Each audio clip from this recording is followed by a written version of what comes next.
I'm making sure that women get mammograms. I'm making sure that women, don't get breast cancer if they do.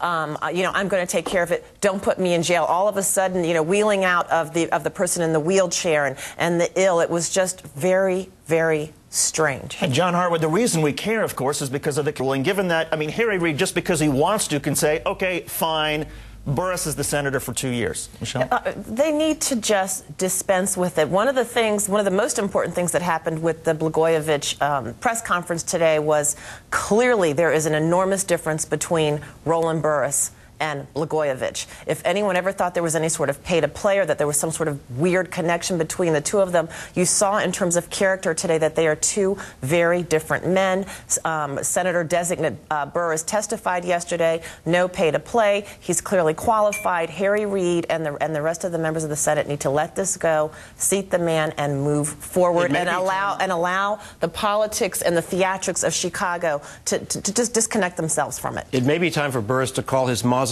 contractor and get the new etching for the Senate. John, Michelle, and Lawrence, we're going to ask you to stick around. It does take a vote of the Senate to overrule that rule. The Senate has to vote on it.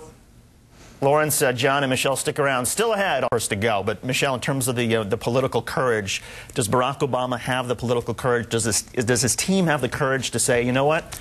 Krugman and the others are right. We need to err on the side of spending on these big infrastructure projects, and if that causes us to go above $1 trillion, so be it. I think that they have the political courage to do it. I think that the president-elect is being sincere when he says he wants this to work. But what they don't have the political courage to do, and I think where they will be politically savvy, is making sure that they don't enter this administration engaging in some sort of class warfare. To end the Bush tax cuts, as Nancy Pelosi was arguing today, from the perspective of many people, is to increase their taxes. And you start to engage in a class warfare, and you say to a lot of people who are the engine of the economy that we dislike you, we don't trust you, you're not paying enough money. And some of those people might just say, then I'm not going to, we're going to discontinue hiring people. So they've got to be very careful about how they do this and not penalize people who right now are still the engine of the economy. John Harwood, you sat down with Barack Obama this week. You get the last word when he talks today about being open